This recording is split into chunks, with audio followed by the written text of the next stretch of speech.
about, I guess, what, 6 months since we put the Range Rover back on the road. And yeah, there's been a lot of jobs, lots of little small improvements that we've been making along the way. I completely rewired the tow hook, so that now works. I've got a full set of lights off of that. There was something that wasn't working before. One of my parking sensors on the front wasn't working. It would go a bit doolally, and basically all it was the paint had come sort of, it was separating from the sensor, so the sensor was reading the paint. So I just scraped that off and touched that up. I got a replacement wing for this size because it got a scrape on it, and then I ended up touching up the scrape and kind of deciding that it was fine. You wouldn't really notice it. There's a little bit of a dent there, but you wouldn't really notice it. I've painted the door mirrors because they were grey and a bit faded, and then tidied up some of the black bits around the side because they go white. There was a lot of lacquer peel at the top of the windscreen, so I sanded all that back and sort of rattle can painted it with the paint coat, matched the base coat, and then just was really careful with some lacquer. It needs a bit of finishing off now. I've put roof bars on it because I want to take it camping. And normally, if you were to buy this whole set, they're about 500 quid. But because these were missing these end caps, I picked these up for about 80 quid, and those for less, I think like 50 or 60.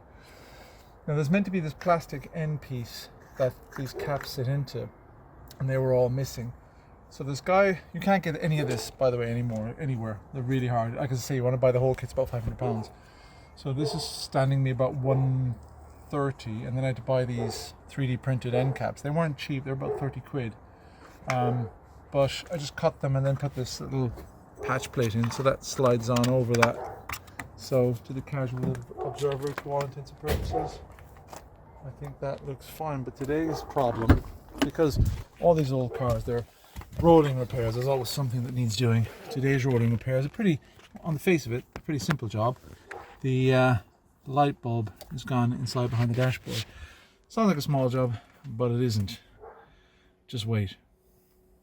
Now you would think changing an instrument cluster bulb wouldn't be that big a job. Well, actually I say that, but half the time it is a faff. But it's a particular faff in these because you've got to take the whole top of the dashboard off, including the end caps here on either end, because there's a screw up top here that holds this in. So all those, there's 1, 2, 3, 4, 5, 6, 7 bolts on the top of the dashboard, 2 under the speaker cover, and then 2 hidden away behind these vent panels here at the end. So all this needs to come out just to be able to get the 2 screws behind the instrument cluster to lift that out to replace a tiny bulb. And even getting the bulbs is quite tricky. They're a weird little size that you've got to order in. Well, you don't have to. You can get them on, I think I got a pack of 10 for about 15 quid on Amazon, so not too bad.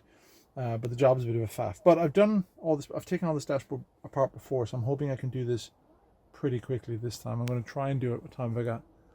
It's 25 to 7. Can I get it done by 7 o'clock?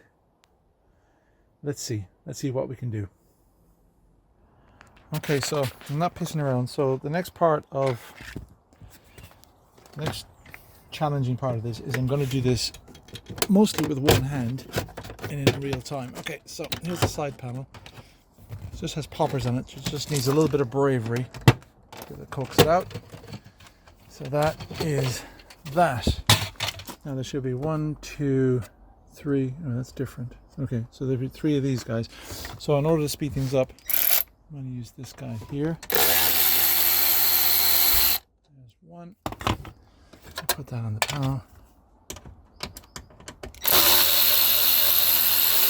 There's 2. Slip down beside, but that's not a big deal. And there's a screw up here, which swap it out. You know, I may have to put the phone on. This is quite challenging and exhausting with one hand. But anyway, there's number 3. It's fallen out on the ground. This will be a lot easier if I had 2 hands to use. Now, next thing I need to do is take the vents out, which I think, from memory, just slide out. Yep. And then I've got another little Torx in there. Hopefully this will fit in there. It does. So that's that. That's 1, 2, 3, 4, and that should be all I need to do to get this out. Oh, something clicked there. What was that? Oh, there. Oh, it's just this is screws that were in there. Okay, yeah, they fall out. Okay. The bulb has come out of its holder, but that is that, and all that just got access to that one screw up there. So I'm going to do the other side, and I'm not going to record that because you've seen one and they're both the same. Right, so that's that side off. Similar deal. Take the side panel off. 1, 2, 3 Torx, one in here, and then I've taken the one off the top of the dashboard as well because I need to release that one and the other one, and then these 7 Torx and the 2 underneath the speaker here, which I'll try and tease up now. There we go. There's one here and one here that hold the top of the dashboard in. There's my replacement speaker, so I might actually bend that a little bit back into a better shape. But yeah, so that's it. The 1, 2, 3, 4, 5, 6, 7, and then the 2 in here. So 9 of those across the top, and then I'll be able to lift the top up and get access to the top of the instrument cluster. Simple, right? Yeah, you would think so. So I'll leave you there for a second. Let's see if we can do this.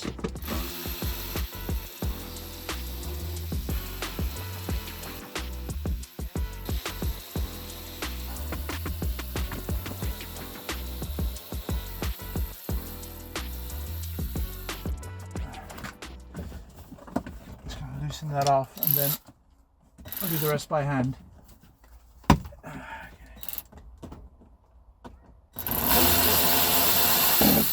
Go. Let's get that by hand if I can. That doesn't seem to have caught properly. It seems to be sitting in fresh air, so it might be that the clip behind it might not be working. It might come out too easily. But that should be a little pull forward, and that should be that. There we go. Oh yes, the little thing's fallen off. Huh, interesting. Okay. Well, glad we fixed that.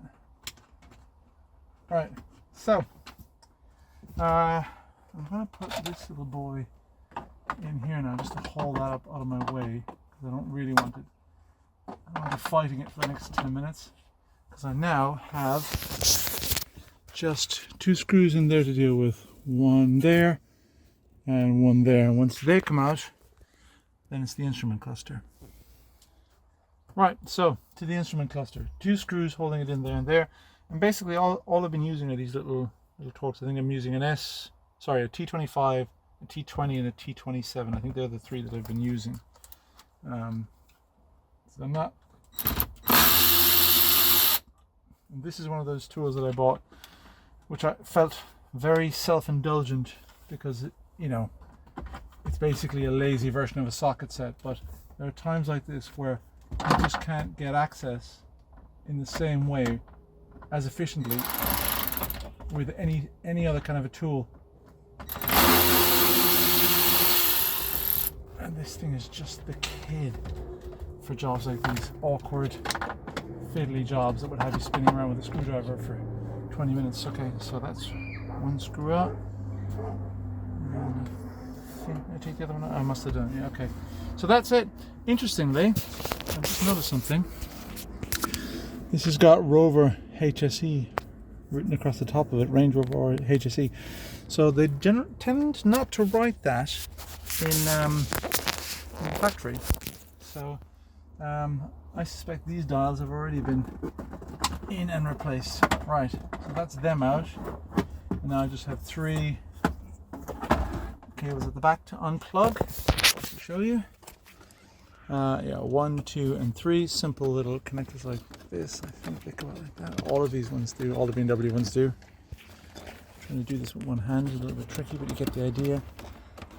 Try this one. There you go. So that's how they come out. 1 and 2 and 3. Anyway, I'm not going to damage the dials by doing that. And then I go in here to access those bulbs. So we're nearly there. Right, so there's the instrument cluster out, and replacing these is a simple job. Just twist and open. And I know from past experience that if you don't replace all of them, as soon as you put it in, another one will blow. They're just super sensitive. So I'm going to replace them all. I'll keep the old ones just in case I need them again, but I got a packet of 10 and this only takes 5, so I think that is some time worth, that's worth the effort and the few quid just to replace them all. That way I know they're going to be good for, well, hopefully another 22 years, although I don't really know how old these dials are. Anyway, right, bear with, I'll pop these in. Right, so that took all of about 10 seconds. Just a tip for you, when you are using the bulbs, do not handle them if at all possible. The more you handle them, the more likely they are to blow or get a strange, I don't know, just every time I handle them, it tends to blow them.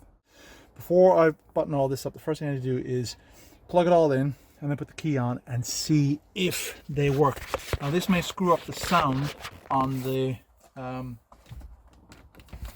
recording because it'll try and flip the stereo on. But anyway, let's get these connections back in here. I'll start with this one first because it's the crankiest one. It's the one furthest back. This, ironically, I think is the one that actually stores all that transmits all the ECU data to the cluster. That's actually the most important one. You'll get nothing if you don't get this one in right, and it is tricky.